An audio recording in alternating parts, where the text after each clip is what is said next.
शापित बंगला। एक बार एक सुदूर भारतीय गांव के मध्य में एक ठिठुरती सर्दियों की रात में एक परित्यक्त बंगला था जिसे स्थानीय लोग शापित बंगला के रूप में जानते थे। इसकी वीरानी इतनी गहरी थी कि गांव के सबसे बहादुर लोग भी अंधेरे के बाद इसके पास जाने की हिम्मत नहीं करते थे। बंगले का इतिहास रहस्य में डूबा हुआ था और जो लोग इस कहानी को जानते थे वे दबी जुबान में इसके बारे में कानाफूसी करते थे। बंगला दशकों से परित्यक्त था, लेकिन कहानी 1940 के दशक में शुरू हुई जब यह अमीर गुप्ता परिवार के स्वामित्व वाला एक सुंदर भव्य निवास था। उस दिन तक उनका जीवन आनंद की तस्वीर था जब तक कि गांव में राघव नाम का एक भयावह आरुषि नहीं आया। राघव एक रहस्यमय व्यक्ति था जो फटे हुए कपड़े पहने हुए था। उसकी आंखें ऐसी थीं जो किसी की आत्मा को देख लेती थीं। गांव वालों का मानना था कि उसके पास अलौकिक शक्तियां हैं। कहानी के अनुसार राघव रात के लिए आश्रय की तलाश में गुप्ताओं के पास पहुंचा। परिवार, जो अपनी उदारता के लिए जाना जाता है, उनकी मेजबानी करने के लिए सहमत हो गया। राघव कई दिनों तक गुप्ताओं के साथ रहा और इस दौरान उनकी संपत्ति, उनके बच्चों और उनके रहस्यों का अध्ययन किया। अपने प्रस्थान की पूर्व संध्या पर राघव ने गुप्तों को एक अशुभ चेतावनी दी, आपकी समृद्धि आपका पतन होगी। फिर उन्होंने एक श्राप दिया, उनके आलीशान बंगले को एक भयानक, हमेशा रहने वाले अंधेरे का श्राप दिया। राघव के जाने के बाद की रात बंगले पर एक अभेद्य छाया छाई हुई थी, मानो रात उतरी हो और उठी ही ना हो। गुप्त लोग निराशा से घिर गए और अपने खुशहाल घर को एक निराशाजनक जेल में छोड़कर भाग गए। वर्षों से ग्रामीणों ने शापित बंगले में अजीब घटनाओं की फुसफुसाहट सुनी है। जैसे ही अमन और प्रिया अपने नए घर में रहने लगे, पहले तो उन्हें कुछ भी असामान्य नहीं लगा। आखिरकार बंगला अपनी भयावह प्रतिष्ठा के बावजूद एक वास्तुशिल्प चमत्कार था।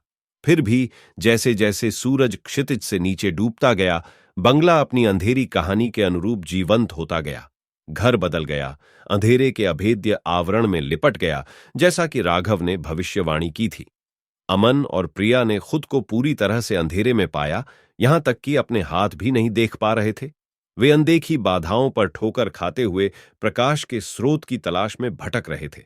जोड़े की परेशानी हवा में गूंजने वाली अजीब, सिहरन पैदा करने वाली आवाजों से और भी बढ़ गई थी। पूरे बंगले में फुसफुसाहट, खिलखिलाहट और सिसकियां गूंज रही थीं, मानो गुप्ता परिवार की व्यथित आत्माएं अपनी पीड़ा साझा कर रही हों। अमन और प्रिया को शायद ही अपने कानों पर विश्वास हो रहा था, क्योंकि वे इन भयानक शोरों के स्रोत की तलाश कर रहे थे।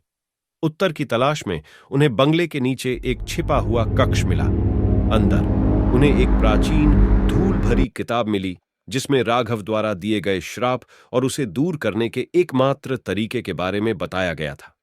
दंपति को राघव की राख ढूंढनी थी और उन्हें गुप्ता परिवार की आत्माओं से हार्दिक माफी के साथ एक पवित्र नदी में प्रवाहित करना था। अभिशाप को समाप्त करने और अपने जीवन में प्रकाश बहाल करने के लिए दृढ़ संकल्पित अमन और प्रिया राघव की राख को खोजने के लिए एक खतरनाक यात्रा पर निकल पड़े। उन्होंने उसकी उत्पत्ति का पता लगाया और पता चला कि वह कभी पास के जंगल के भीतर एक गुफा में रहता था। इस ज्ञान से लैस होकर वे डरावने जंगल में चले गए।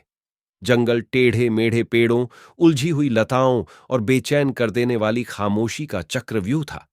जैसे जैसे वे गहराई में गए, उन्हें अभिशाप का दमनकारी भार महसूस हुआ, मानो यह उन्हें उनकी खोज से दूर रखना चाहता हो। फिर भी वे केवल चंद्रमा की रोशनी और अपने अटूट दृढ़ संकल्प से निर्देशित होकर आगे बढ़ते रहे। आखिरकार वे उस गुफा तक पहुंचे जहां कभी राघव रहता था। अंदर उन्हें एक कच्चा प्राचीन कलश मिला जिसमें उनकी राख थी। जैसे ही उन्होंने राख एकत्र की, गुप्ता परिवार की भूतियां छवियां उनके सामने प्रकट हुईं। अमन और प्रिया अपने चेहरे पर पीड़ा और पीड़ा को देख सकते थे। कांपती आवाजों के साथ उन्होंने आत्माओं से दिल से माफी मांगी और शाप खत्म करने और शापित बंगले में शांति लाने का वादा किया।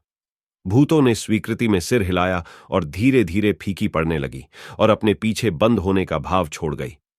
राघव की राख लेकर अमन और प्रिया पवित्र नदी की ओर चल पड़े। उन्होंने राख को पानी में छोड़ दिया, ये देखते हुए कि वे बिखर गईं और धीमी धारा में बह गईं। जैसे ही उन्होंने आत्माओं से अपनी अंतिम माफी मांगी, उनमें गर्मजोशी और शांति की भावना आ गई। बंगले पर वापस आकर उन्होंने एक चमत्कार देखा। अंधेरे का कफन हट गया और बंगला नरम, स्वागत योग्य रोशनी से नहा उठा। अभिशाप टूट गया और गुप्ता परिवार की आत्माओं को अंततः शांति मिली। अमन और प्रिया एक समय अभिशप्त बंगले में शांतिपूर्ण जीवन जीने लगे, जो अब प्रेम और शांति के स्थान में बदल गया था।